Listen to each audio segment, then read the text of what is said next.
बिस्मिल्लाहिर्रहमानिर्रहीम। उम्मीद है आप खैरियत से होंगे। इमरान खान ने कुछ साल पहले एक इंटरव्यू दिया था और उसमें जो उन्होंने इंकशाफात किए थे, जो अज़ाइम बताए थे, आज उसकी तहकीकात होना, इंक्वायरी होना और इसमें मुलव्वस किरदारों को बेनकाब किया जाना बहुत ज़रूरी है। इमरान खान ने उस इंटरव्यू में यह कहा था कि इस मुल्क के 3 टुकड़े होंगे, फ़ौज इसकी तबाह होगी और फिर जो एटमी प्रोग्राम है उसके ऊपर भी उन्होंने तहफ़्फ़ुज़ात का इजहार किया था और उसमें ये दावा किया था इमरान खान ने उस इंटरव्यू में कि मैं लिख कर देता हूँ कि ये मुल्क 3 हिस्सों में तकसीम होगा, इसकी फ़ौज तकसीम हो जाएगी, टूट जाएगी, फ़ौज तबाह हो जाएगी। ये इमरान खान का उस वक़्त इंटरव्यू देना और इन चीज़ों के ऊपर बहुत सारी बातें की जा रही हैं कि और उनके वो गैर मुल्की हैंडलर्स, सहूलतकार भी अब खुलकर सामने आना शुरू हो गए हैं कि और ये वही गैर मुल्की हैंडलर्स हैं, वही सहूलतकार हैं जो कि आजकल इमरान खान की हमायत में बयानात दे रहे हैं। भारतीय निजात, अमरीकी रुकने कांग्रेस और यहूदी लॉबी से ताल्लुक़ रखने वाले अमेरिकन अरकान कांग्रेस वो जिस किस्म के बयानात दे रहे हैं, तो वो बिल्ली थैले से बाहर आ रही है कि इमरान खान का एजेंडा क्या था, क्योंकि ये वही लॉबी है जो वाकई पाकिस्तान की फ़ौज को कमज़ोर करना चाहती है, इसको तबाह करना चाहती है, मुल्क की तकसीम चाहती है, पाकिस्तान के एटमी प्रोग्राम की तबाही चाहती है, इसके एटमी असासों को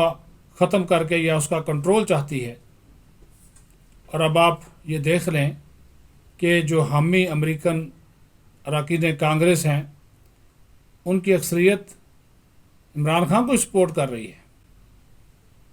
इस बात की तह तक पहुंचा जाना बहुत ज़रूरी है कि अगर ये उन्होंने बयान दिया था तो किस तनाज़ुर में दिया था और उसके पीछे क्या मकासद थे कि आज वो सूरत हाल बना रहा है। आज वो कौम, फ़ौज के ख़िलाफ़ कौम को खड़ा कर रहा है और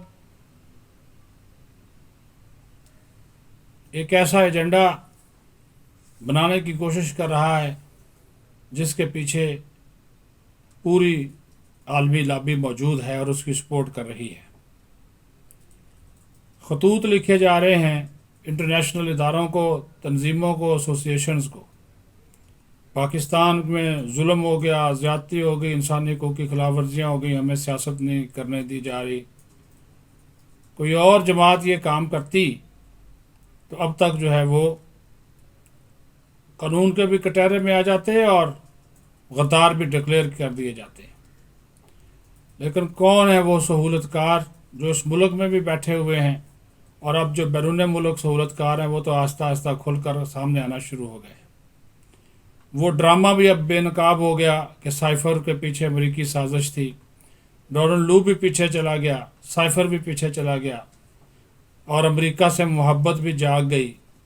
अमेरिकी सफ़ीर से मुलाकातें, अमेरिकी कौंसल जनरल से, यूरोपियन यूनियन के सफ़ीरों से मुलाकातें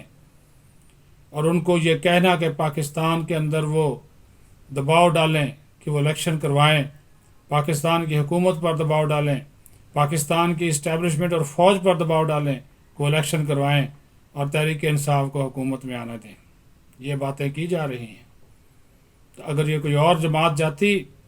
तो उसके साथ जो सलूक होता, उसका बयान जो है वो आप बेहतर तौर पे उसका जो रिज़ल्ट है या उसके जो असरात हैं वो आपको अच्छी तरह जो है महसूस हो जाते हैं। تو یہ جو لابی ہے اس کو سمجھنا بہت ضروری ہے۔ عمران خان نے ان 4.25 سالوں کے دوران ملک کو جس طرح تباہی کا شکار کیا، جو لوٹ مار کی، فرا گوگی، عثمان بزدار، جتنے بھی کردار کہہ لیں خود مصروف، تو وہ توشہ خانہ ہو یا فارن فنڈنگ، اس میں بھی عمران خان جو ہے وہ فوج کے خلاف جو باتیں کہتا رہا، جو اداروں کے خلاف باتیں کہتا رہا، چیف الیکشن کمشنر یا اعلیٰ عدلیہ بارے جو کہتا رہا، آج ان کی محبت جو ہے وہ عدلیہ سے جاگ گئی ہے۔ اور مریم نواز صاحبہ نے بڑا سخت الزام لگایا ہے، جوڈیشل اسٹیبلشمنٹ کا لفظ استعمال کیا ہے کہ پہلے وہ ملٹری اسٹیبلشمنٹ کے سہارے پہ آیا اور 4.25 سال اس ملک پہ حکومت کرتا رہا، اب وہ جوڈیشل اسٹیبلشمنٹ کے کندھے پر سر رکھ کر یا کندھے پر ہاتھ رکھ کر آنا چاہ رہا ہے۔ اس چیز کے اوپر بھی بہت سی انگلیاں اٹھائی جا رہی ہیں کہ عمران خان کا کیس حفاظتی ضمانت کا ہو یا سماعت کے لیے ہو، جب وہ درخواست کرتے ہیں تو صبح وہ کیس درخواست جاتی ہے، آدھے پونے گھنٹے بعد نمبر لگ جاتا ہے اور دوپہر کو سماعت ہو جاتی ہے۔ کسی اور کے لیے، کسی اور پاکستانی کے لیے یہ سہولت حاصل نہیں ہے۔ کسی عام پاکستانی کو اتنا سستا اور تیز ترین انصاف نہیں مل رہا جتنا اس وقت عمران خان کو مل رہا ہے۔ یہ لوگوں کی باتیں ہیں، ہم سنتے بھی ہیں، دیکھتے بھی ہیں، تو ہم تو گزارشات کر سکتے ہیں اعلیٰ عدلیہ سے کہ اس قسم کا انصاف جو ہے وہ ان لاکھوں کیسز میں بھی نظر آنا چاہیے جو کہ زیر التوا ہیں۔ میں کوئی معزز جج صاحبان کی توہین کا مرتکب ہونے کی کوشش نہیں کر رہا، نہ میرے میں یہ جرت ہے، لیکن میں تو ایک وہ عوامی آواز اٹھا رہا ہوں جو چیزیں محسوس ہو رہی ہیں کہ لوگوں کو بھی اسی طرح یہ سستا اور تیز ترین انصاف ملنا چاہیے، عام لوگوں کو بھی جس طرح عمران خان کو مل رہا ہے۔ ان کی جان کو خطرہ ہے، سیکورٹی خطرات لاحق ہیں، وہ ایک ٹھیک ہے، وہ ایک لیڈر ہے، اس میں بھی کوئی دو رائے نہیں ہے، لیکن انصاف کا ترازو تو پھر سب کے لیے برابر ہونا چاہیے۔ اور یہ جو عمران خان فارن ہینڈلرز کے ذریعے، غیر ملکی ہینڈلرز کے ذریعے اب اپنا اثر و رسوخ بڑھا رہا ہے اور اداروں پہ، حکومت پہ اور ریاست پہ اثر انداز ہونے کی کوشش کر رہا ہے، تو یہ بھی دیکھا جانا چاہیے کہ ماضی کے اندر جو وہ عزائم بیان کر رہا تھا، جو ملک کو 3 حصوں میں بانٹنے کی کوشش کر رہا تھا، جو فوج کی تباہی کی باتیں کر رہا تھا، ایٹمی اور میزائل پروگرام کے حوالے سے خدشات کا اظہار کر رہا تھا،